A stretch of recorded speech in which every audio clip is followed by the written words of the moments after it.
Hi everyone, welcome to my channel. So today's video I'm going to talk about Ketu transit in Leo and its impact on Pisces rising. Anybody with a Pisces rising, Pisces Ascendant, Pisces Lagna or Moon in Pisces, this video is applicable for all of them. So guys, before I talk about the transits, I have created an entire series, on from the 1st till the 31st, which is anybody who's born on the 1st or till the 31st of any month in a year. I've talked about the character traits of the dates, you were born, as well as, the planets which are associated with those, dates. So, I've created a series on all the risings, from Aries to Pisces, which talks about the character traits, of each rising, as well as which are planets which are associated with each rising. I've created a series on Rahu transit in Gemini. Rahu transit in Aquarius. I have created a series on, Jupiter transit in Gemini. So if you haven't watched, those videos yet, I would request you to, also go and, just watch those videos because those will give you a lot of insights. Okay, now let's talk about this transit. So before I talk about the transit, let me tell you, the character traits of the planet Ketu. So Ketu is is completely opposite to the planet Rahu, wherein Rahu is an extremely materialistic planet. Ketu is an extremely spiritual planet.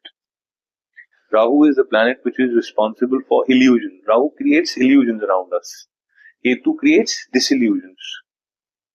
Okay. Rahu doesn't have a base. Ketu doesn't have a head. Rahu attaches us in the house where it sits or it transits, wherein Ketu, it detaches us from the house where it sits or it transits. Now, let's talk about what is this transit bringing for you people.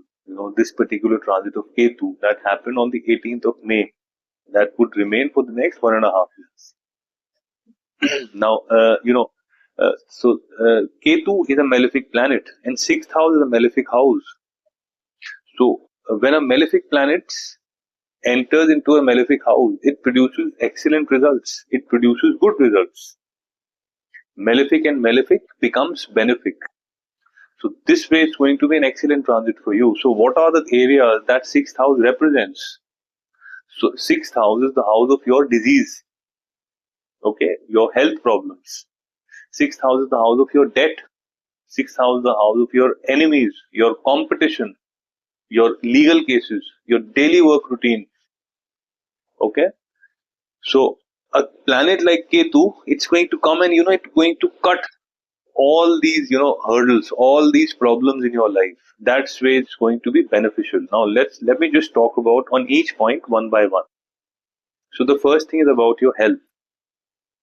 Okay, anybody of you who's facing a health condition, who's facing a health issue, who's suffering from a disease, during this particular transit, you would see Ketu will cut, Ketu will end that disease, or Ketu will bring extreme relief from the disease. What would happen is you would get the right doctor, you would get the right diagnosis, you would get the right consultation, you would get the right medicine, and that medicine, it would respond. The food which you would eat during this time, that would respond, and in this way you would be able to control your health problem. You would be able to make your health better. So that's the first thing, first big advantage, guys. Health is very, very important for all of us. Now, the next thing is about the debts. So you may be struggling with debt. You may be struggling with a lot of debt. You may be thinking, how would you able to clear or how would you manage such a huge amount of debt? During this time, you would see a planet like Ketu, it would cut the debt. It would help you end the debt. It would help you pay off the debt. So that's the second thing, around debt, you would see a lot of relief. Now, the next thing is about the enemies. So as I said, this house is about your enemies. So in the modern times, we may have enemies or maybe have, having hidden enemies, or I can say competition, competitors, so maybe somebody, there's an IJP at your work. There would be more people, applying for that. That is those are your competition. So here, you would be able to defeat the enemies. You would be able to defeat the competition. As a business owner, you may plan to apply for something for some business where your competitors are also applying. So here you would be able to defeat them. Anybody is applying for an IJP, you would be able to defeat the other people, your competitors, your enemies. So here, this is the next thing. I mean, this is the thing which is seen. Now, the next thing is about the competition. So any kind of, competitive area you participate, you would beat the competition. It could be maybe beauty. It could be something, if you're a student, maybe, trying to apply for some university, for some graduation, for some college where, more people apply and, you only selected few get the seats. You would be able to beat the competition. Again, if you're applying for, say, NX business opportunity, you would be able to defeat, your competitors. You would be able to defeat the competitors at work. So you would be victorious. You would overpower the competition during this time.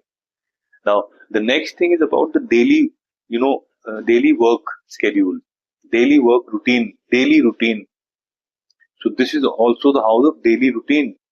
Now here, and this is a very, very important house, guys, because, the daily routine is something which we have to do repeatedly every day. And if that daily routine gets better, the work gets better, the life gets better, we get more happier, the life gets more satisfied, and, work also, it improves. It improves the overall efficiency, to improve the overall happiness quotient in us. So here you would see your daily work, routine would improve, which is also a possibility that, you may pick up a habit of, just going for a walk, just going for a jog, just going to hitting the gym, maybe doing some yoga, maybe doing some meditation. You would pick up something and you would do it repeatedly. That's the daily, work routine. And here you would see major improvement. Now, the next thing is, the Ketu is a planet for detachment. So here you would be away from all kind of, office petty politics, cribbing about people, or, unnecessarily talking. I mean, you would be away. You would be just away from all kind of, petty office politics. You would not be interested. Talking unnecessarily, about people, about, work. You would be away from all kind of, petty things. You would be detached. Now, the next thing is, guys, during this particular transit, I would, we all have to make decisions in life. One right decision, we are 5 years ahead. One wrong decision, we are 10 years behind. And we all have to take decisions. Okay, decision in terms of our marriage, decision in terms of our relationships, decision in terms of, as a business owner, whether I should go for that diversification, whether I should, add that product or not, whether I should, choose that supplier or not. Okay. Decision as an employee is whether you should, apply for that IJP, whether you should go for that next job, whether you should go for that interview.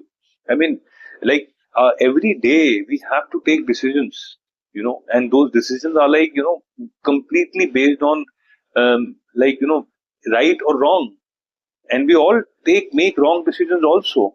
But here, and, say for example, it would be like A, B, and C, and you would have to choose. Now here, your intuition would be so powerful that you don't need a mentor, you don't need a friend, you don't need any partner or anyone with whom you have to consult. You don't need a guru with whom you want to consult. So what should I do? I am confused. I am in a dilemma. Whether I should go for A, or I should go for B, or I should go for C, or I should go for D. Ask your intuition, ask your gut feeling. If you go by the instinct, you would see that, you've taken the right decision, and that decision is going to take you on the at the right spot in the future. So that's also something which is very, very important. So lastly, I would say, guys, one character trait about Ketu is in all these areas. Okay, you would see victory, whatever I have discussed, but you have to practice some kind of detachment. Something which is there in Bhagavad Gita, which says that just do the work and don't care about the outcome. And you would see Ketu will bless you with all the things, all these areas about the sixth house. But don't just focus on the outcomes. Don't forget about the results. Just do the work consistently. So that's mostly what I wanted to talk about this transit, guys. So if you've liked this video, I would request you to press the subscription, press the bell notification, okay, and also write a comment, because your comment, it really validates my effort. And also, if anybody wants to consult with me, about their chart, they want me to read their chart, I've shared my number in the description. I've shared my email address in the description. You can connect me on the email as well as on my WhatsApp. So that's it for today, guys. Thanks a lot for your time, and you have a great evening. Thank you.